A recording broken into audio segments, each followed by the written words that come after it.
In this scenario, let's go off of two different ideas. What the luxury tax implications could look like if you kept Brunson, and then what a potential sign and trade could look like if you did not keep Brunson. Now, I'm well aware that you might be in an instance where the Knicks clear the rest of the salary they need, or they just don't want to do it in general, and they're like, well, not interested. But we've seen this all the time where a lower level sign and trade happens. What would a sign and trade, a reasonable sign and trade look like, you think?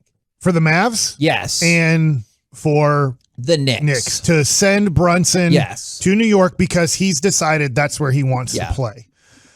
Or, you know what? Can I ask you a question about that real quick?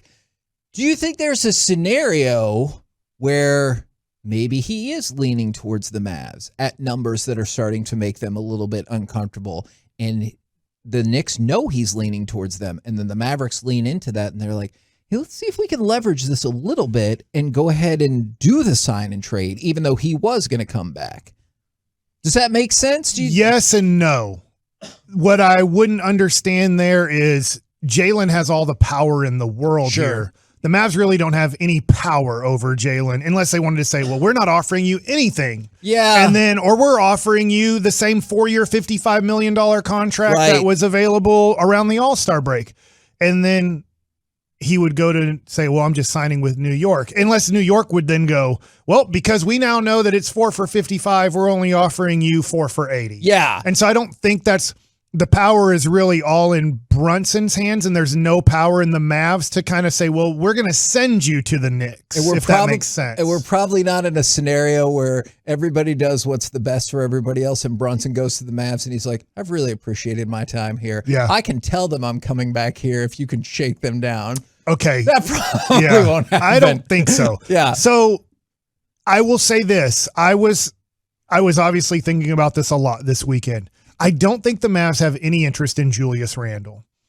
Let's tell me more about that, because we have discussed interest in Julius Randle, but we also have other sources that are more inside with the world of basketball and with the Mavericks. I don't know. I don't absolutely know why. They just don't feel like he's a good fit with our team. With a Luka Doncic team, they don't think Julius Randle is a good fit. That's from what I understand. That was from previous regimes, and it seems to be with also current regimes. So I'm not saying our source is directly from Donnie Nelson, and now our source is directly from Nico Harrison.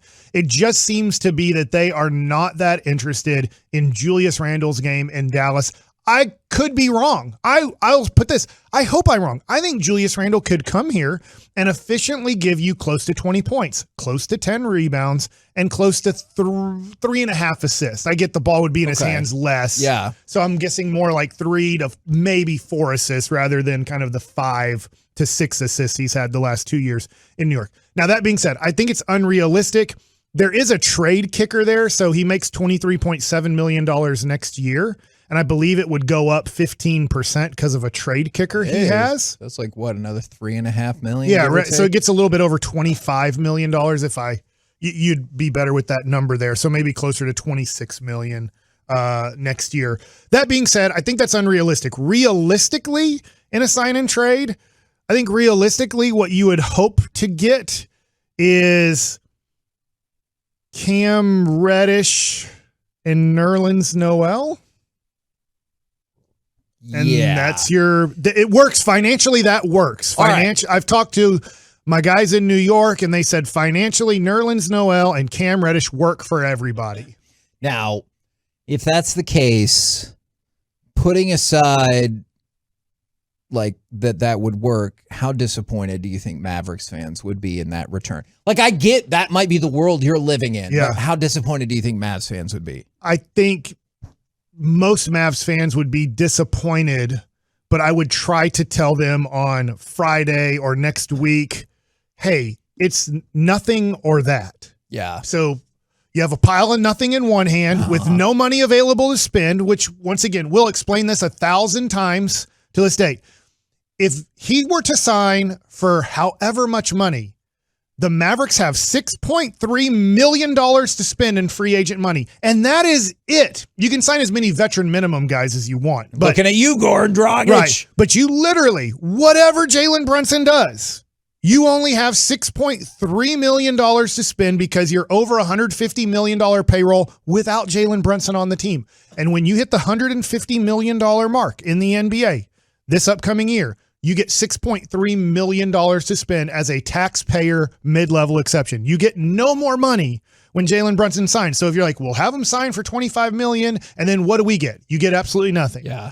So I would say to the people, Cam Reddish is a 22-year-old wing player who's shown flashes of being a good player in the NBA. Overall, he's been a very, I don't want to say unproductive. That's could be a good word to use with him. He's been a guy who scores 10 points, but you don't really like the efficiency that he does it at. Because you're like 10 points on 40% shooting. And I'm not talking about 3-point shooting. I'm talking about overall shooting. And so those numbers were actually up this last year from the first 2 years. So you'd hope that would get a lot better. But the Mavericks desperately want wing depth. Yeah. So you would get a wing that would give you depth. You're not exactly sure how well he would play on your team.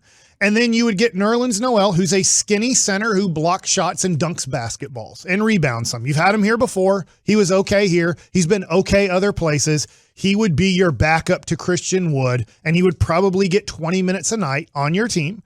It would pretty much, you would maybe be easier to trade Dwight Powell and I wouldn't say Maxi Kleber because he's very different than Nerlens Noel, but would you not particularly see very likely combinations in which they run out Wood and Noel at the same time? They could, but I don't know how true this is. It sounds like from stuff I've read in Houston that Christian Wood likes playing the 5. He likes the matchup of playing against other 5s, which we've heard that before from another skinny dude who played that position. Right. Don't beat yourself up about it or don't get a negative mindset before it's even started. I am excited about Christian Wood. I think he's going to be 2010. I think he's going to compete for an all-star spot this year in, I would say, the Western Conference, but then it all gets jumbled up into the practice team of LeBron versus the practice team of whoever else. But that's, to me, realistic. Or you can just go Alex Burks.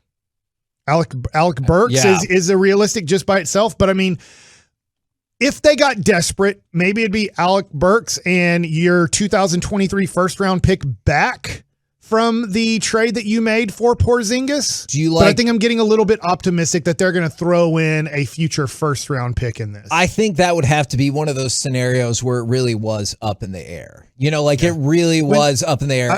And he's not a restricted free agent. He's an unrestricted free agent. And so he can choose, Brunson can choose to go where the hell he wants. I have seen people bring this up on Twitter, and I would like to say, talking to my buddy in New York, not that he's the general manager, but the word is no chance in hell that you're getting Obi Toppin or you're getting Emmanuel quickly in a sign and trade with Jalen Brunson.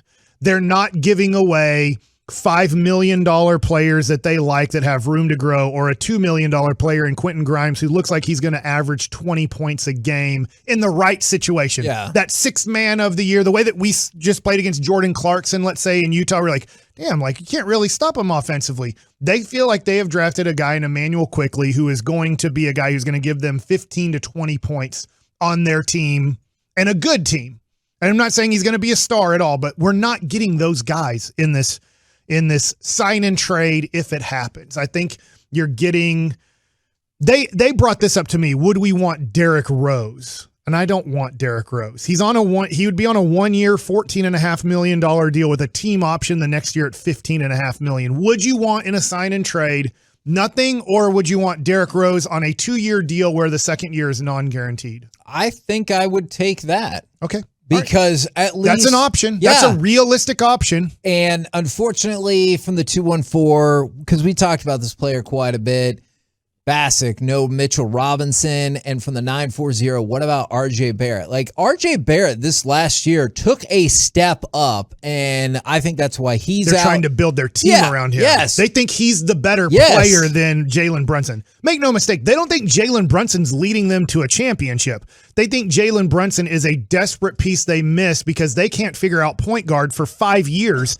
in New York. So like, screw it. We're not going to try to draft one anymore. We're not going to try to develop one anymore. We are going to get a guy who looks like can play the point guard role and in that the ain't NBA. Barrett. Yeah. And it's not Barrett. They don't want Barrett, and they don't want Julius Randle handling the ball as much as they've been handling the ball.